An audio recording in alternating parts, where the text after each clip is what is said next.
But it is budget week. And Rachel from Accounts will be up on Wednesday. It was Lee Anderson that called her Rachel from Accounts, and it's kind of stuck. I think the truth is she was actually Rachel from Complaints, not Accounts. And I cannot think of a Chancellor of the Exchequer in my lifetime more completely, utterly, hopelessly out of their depth as Rachel Reeves. It is Right, imagine being the Chancellor of the Exchequer and watching your policies literally drive 250,000 people out of the country in your first year. 270,000 taxpayers gone, left, abandoned Britain because your government made the country too expensive to live in. This is what just happened to Rachel Reeves, and Nigel Farage just absolutely eviscerated her on live television for it. Reform UK leader Farage held a major rally this evening in Llandudno, North Wales. And what he said about the taxpayer exodus is going to absolutely haunt Reeves for months. Stay with British royal family because this is a political demolition job. Quick favour, if you are loving this brutal takedown, smash that subscribe button right now. Over 92% of you have not yet. It is completely free. Takes 1 second and genuinely means everything to us. Cheers if you did. Right, let us dive into this absolute destruction. So here is the situation under Rachel Reeves's watch. 270,000 taxpayers have left Britain in her first year as Chancellor. 270,000 people who have decided that Britain is no longer the place for them, that the taxes are too high, that the opportunities are better elsewhere, that they can have a better life somewhere other than the United Kingdom. That is not a minor issue. That is a complete indictment of Reeves's economic policies. And Nigel Farage, standing at a rally in Llandudno, absolutely hammered this point home. He warned that the exodus of taxpayers from the country will continue under Labour if nothing changes. Because why would it stop? If people have already made the decision that it is better to leave than to stay, and the government is not doing anything to change that situation, then more people will leave. It will become an avalanche, a mass migration of talented people, wealthy people, successful people, all leaving Britain because they do not believe in the direction the country is heading under Rachel Reeves. Here is what Farage actually said, and it is absolutely devastating. They left because taxes are too high, because laws have changed, but they left because if you are young and want to set up a business and work hard and do well, Portugal, Italy, Greece, the UAE, Dubai, Australia, America, these are now more tempting places for our brightest and best young people to go. Think about that. And young, talented, ambitious people are looking at Britain and saying, no thanks, I will try Dubai instead. I will try Australia instead. I will try America instead. They are choosing literally anywhere but the United Kingdom. Farage went on to say, it is a tragedy for our country that huge numbers of young, bright, intelligent people are leaving.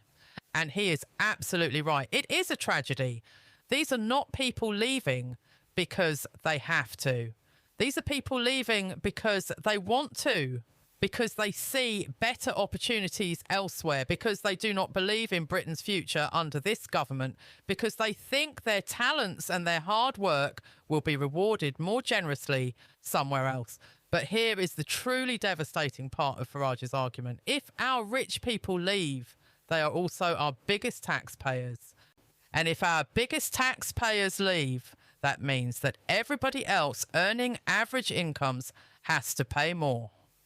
That is the vicious cycle that Rachel Reeves has created. The wealthiest people and the most successful people are leaving the country because taxes are too high, which means the tax base is shrinking, which means the government has to raise taxes on everyone else to make up for the lost revenue, which means more middle-income people decide to leave, which means taxes go up again, which means more people leave. It is a death spiral, and Reeves has created it through her economic policies. She has made Britain so expensive for successful people that they have decided to leave. And in doing so, She has made Britain more expensive for everyone else. She has created a situation where working hard and doing well is actively punished, where success is penalised, where ambition is discouraged, where the brightest and best people in the country look at Britain and think, actually, Breakham, I will take my talents elsewhere. The statistics back this up completely. 270,000 people in 1 year. That is not a few people who are moving for personal reasons. That is not normal emigration. That is a mass exodus. That is people voting with their feet against Rachel Reeves's policies. That is the electorate telling the Chancellor that she is doing it wrong and they are leaving because of it. And the places they are going are telling, are they not, Portugal, Italy, Greece, the UAE, Dubai, Australia, America. These are not places people move to because they have to. These are places people move to because they want better lives, because they see better opportunities, because they believe their hard work will be rewarded more fairly. Because the tax systems in those countries are more generous to successful people, because those countries value enterprise and ambition and hard work in a way that Britain apparently no longer does under Rachel Reeves. Think about what this means for Britain's future. If your brightest and best young people are leaving the country, if your most successful entrepreneurs are choosing to work in Dubai instead of London, if your most talented people are choosing to set up businesses in America instead of the United Kingdom, then what happens to innovation? What happens to economic growth? What happens to the future tax base when all these people are earning money somewhere else and paying taxes to other governments?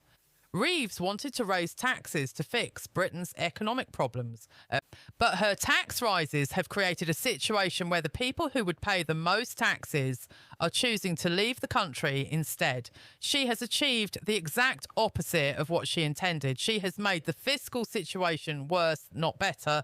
She has reduced the number of high earners in Britain, which means less tax revenue, which means she has to raise taxes on everyone else even more, which means more people leave, which means less tax revenue, which creates a downward spiral. That is the genius of Farage's takedown. He is not just criticising Reeves for raising taxes. He is showing the actual consequences of her policies. He is demonstrating that her economic strategy is fundamentally flawed. He is proving that the government does not understand how to create wealth or encourage enterprise. He is showing that under Labour, Britain is becoming a less attractive place to work, to set up a business, to build a career, to achieve success. And Rachel Reeves is walking around acting like everything is fine, acting like her policies are working, acting like the budget is going to solve everything. Meanwhile, 270,000 people have just voted with their feet and said, no thanks, we are leaving. That is the most powerful indictment of her economic policy that you could possibly have. Farage has essentially proven that Rachel Reeves is destroying Britain's future to pay for her short-term political priorities. She is sacrificing long-term economic growth and long-term tax revenue to fund immediate spending commitments. She's making the country worse off in the long term so that she can spend more money in the short term. And the brightest and best people in the country are not stupid. They see this, they understand it, and they are leaving. That is why Farage's rally in Llandudno and his takedown of Rachel Reeves is so significant, because he has articulated what a lot of people are thinking. He has connected the dots between tax policy and the exodus of talented people. He has shown the actual human consequences of Reeves's economic choices. He has demonstrated that her policies are not just economically unwise, they are actively harming Britain's future. Thanks so much for watching. See you in the next one.